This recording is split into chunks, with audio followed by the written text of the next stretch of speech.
जी हाँ, नमस्कार दोस्तों, मैं हूँ आरपी वर्मा। आप देख रहे हैं बरेली देहात न्यूज़ चैनल। इस वक्त हम पहुँचे हुए हैं उत्तर प्रदेश के बरेली जनपद के विकासखंड मझुमा की ग्राम पंचायत रहमानपुर।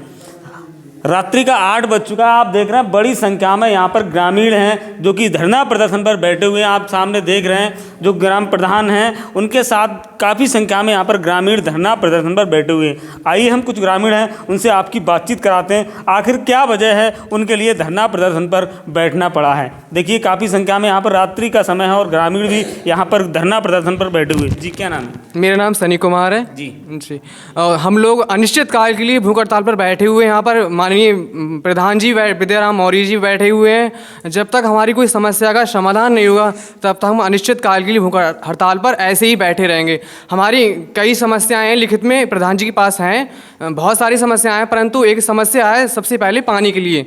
तो हमारे गलियों में पानी लगभग पैरों तक घुटनों तक भर चुका है और निकलने में बुजुर्गों को और जो पढ़ने वाले बच्चे हैं उनको काफ़ी दिक्कतों का सामना करना पड़ रहा है। बच्चे पढ़ने के लिए स्कूल जाते हैं तो उनके लिए कपड़े ऊपर करने पड़ते हैं। लड़कियां भी, बहनें भी हमारी स्कूल के लिए जाती हैं तो उन्हें काफ़ी दिक्कतों का सामना करना पड़ रहा है। स्कूल नहीं जा पा रही हैं, कोचिंग भी नहीं जा पा रही हैं। तो हम चाहते हैं, हमने लिखित में स्वयं शिकायत की है माननीय प्रमुख साहब से और सचिव साहब से, बाकी ब्लॉक में शिकायत की है, परंतु हमारा कोई ध्यान नहीं दिया उस पर लोगों ने। और ना ही कोई, हम बैठे हैं सुबह से हड़ताल पे, कोई कर्मचारी नहीं आया है, कोई अधिकारी नहीं आया है हमारी कहीं भी अभी तक कोई शिकायत सुनी नहीं गई है। तो हम चाहते हैं कि हमारी शिकायत सुनी जाए, नहीं तो अनिश्चित काल की भूख हड़ताल पर बैठे रहेंगे और अपनी आत्महत्या करने का भी कर लेंगे। जी क्या नाम? मेरा नाम साहब जगदीश कश्यप है साहब। मैं साहब ये कह रहा हूँ साहब, ये हमारे यहाँ रहमानपुर में एक बारात घर साहब नहीं है, तो रहमानपुर में बहुत गोबर साहब बढ़ा रहता है। गंगा के पास में बहुत डलाया पड़ा रहता है। तो हमारे एक पंचायत घर बन जाए, बहुत बड़ी बारात की समस्या आती है तो बहुत परेशानी ज़्यादा नज़र आती है। एक बारात घर अगर बन जाए तो ज़्यादा अच्छे समाधान होगा साहब। ग्राम रहमानपुर में मैं जगदीश कश्यप हूँ साहब। देखिए अब हम जो यहाँ के जो ग्राम प्रधान हैं विद्याराम मौर्य, उनसे आपकी बातचीत कराएंगे, आखिर क्या वजह है उनके लिए धरना प्रदर्शन पर बैठना पड़ा है। मैं विद्याराम मौर्य, ग्राम प्रधान रहमानपुर, विकासखंड मझुमा से।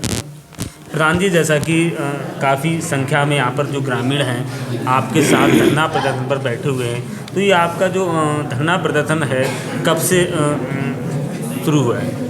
हमारा ये धरना प्रदर्शन सुबह से चल रहा है और तब तक चलता रहेगा जब तक ये हमारे गांव की जो समस्या हैं, हमारे ग्रामीणों की समस्या हैं, वो उनका निदान नहीं हो जाएगा तब तक हम लोग भूख हड़ताल पर बैठे रहेंगे। क्या समस्याएं हैं जिनको लेकर आप धरना प्रदर्शन पर बैठे हुए हैं? हमारी अनगिनत समस्याएं हैं, हमने कुछ समस्याएं लिख रखी हैं। सबसे पहले समस्या हमारे यहाँ पर बिजली की समस्या है, तो सन 80-85 की समय की है और आज तक कभी बदली नहीं गई है। खंबे तार टूट के गिर रहे हैं, उसमें कई बार हादसे हुए हैं और हमने बहुत शिकायतें की। विधायक जी से मिले, विधायक जी ने लेटर लिखा, अधिकारी से मिले, लेकिन कोई उसका निस्तारण नहीं हुआ। ऐसे ही हमारे यहाँ पर इस समय पानी की समस्या है, घरों में पानी भरा हुआ है। हमारे पास, हमारी ग्राम पंचायत में इतना धन नहीं है कि हम उसको पानी को निकासी कर सकें। अगली समस्या हमारे मनरेगा एमएमएस व मजदूरी कम है, उसको लेके है। हमारे गांव के मजदूर बाहर जा रहे हैं काम करने के लिए, 213 रुपये में काम नहीं कर पा रहे हैं। उसकी मजदूरी कम से कम 350 रुपये होनी चाहिए। और ऐसी अगली समस्या हमारी है बीपी सूची की, आवास की, जो बहुत पुरानी थी पहले कभी, अब हमारे यहाँ दोबारा से उसकी सूची बनाई जाए। और जहाँ पर हम आज बैठे हुए हैं धरने पे, यहाँ पर ये कभी पानी भरा रहता था।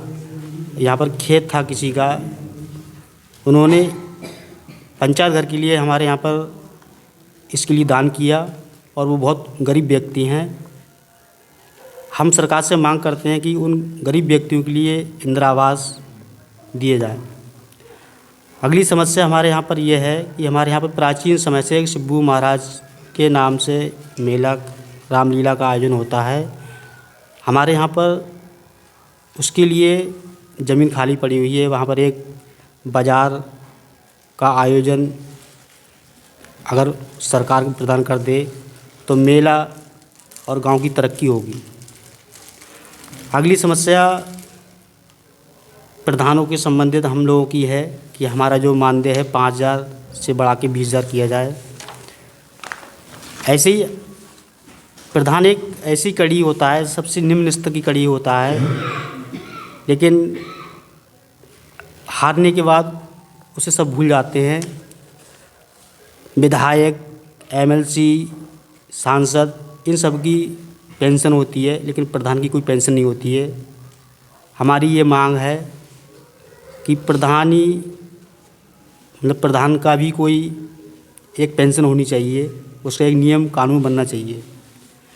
अगली समस्या हमारे यहाँ पर एक ये है, कभी गंगा जी बहा करती थी यहाँ पर, अब यहाँ पर गंगा नाला है, उसमें पानी भरा रहता है। वहाँ पर एक पुलिया का निर्माण किया जाए।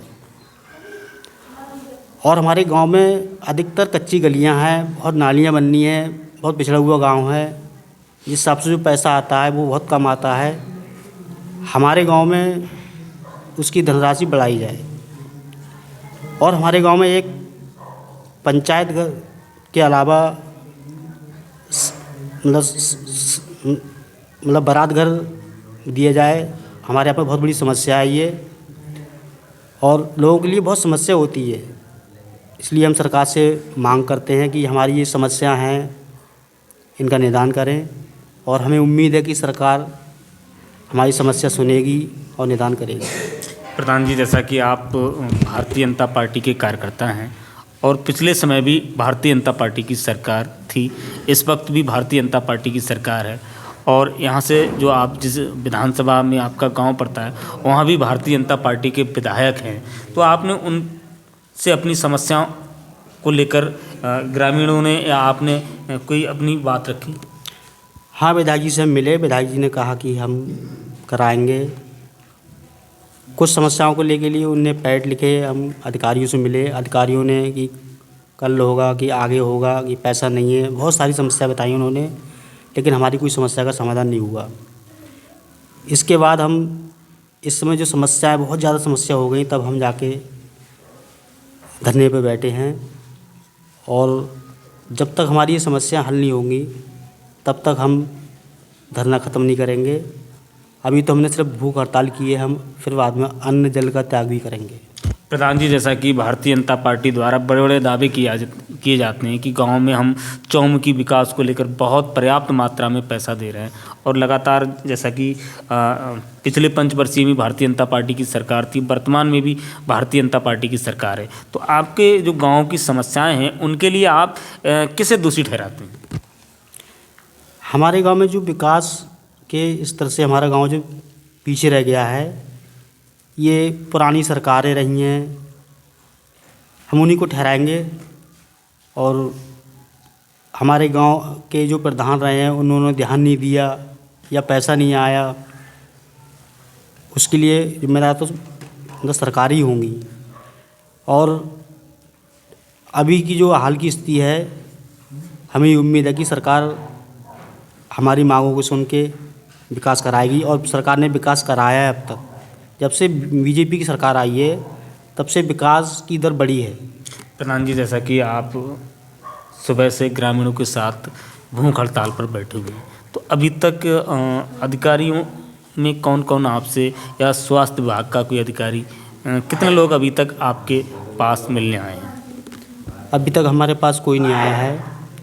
एक पत्रकार महोदय आए थे, और बाकी कोई अधिकारी कर्मचारी मिलने नहीं आया। हम सुबह से यहाँ बैठे हैं। हमारे पास कुछ LIO से मतलब फ़ोन आया था, बस वही संपर्क हुआ है पुलिस वालों से। और जैसा कि ठंड का वक्त है और बहुत ही इस समय ठंड भी पड़ रही है, और आपके साथ ग्रामीण भी धरना प्रदर्शन में बैठे हुए हैं, अगर बाई चांस जैसे खाना नहीं खाया है, भूख हड़ताल पर बैठे हुए, उनके साथ अगर किसी के साथ भी कोई बाई चांस कोई कैजुअल्टी हो जाती है तो उसका जिम्मेदार कौन होगा? हम गांव की समस्या के लिए बैठे हैं। हम गांव के सब मुखिया हैं, और गांव में जो विकास नहीं हुआ है, पिछड़ा हुआ है, उसकी समस्या को ले बैठे हैं। सरकार से हम मांग कर रहे हैं, सरकार उसका निदान करे, और अगर कोई घटना घटती है तो इसकी जिम्मेदार तो सरकार ही होगी। देखिए थे हमारे साथ रहमानपुर गांव के ग्राम प्रधान।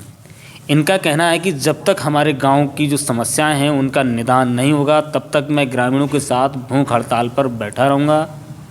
लगातार ऐसी खबरों के साथ अपडेट रहेंगे। देखते रहिए बरेली देहात न्यूज़।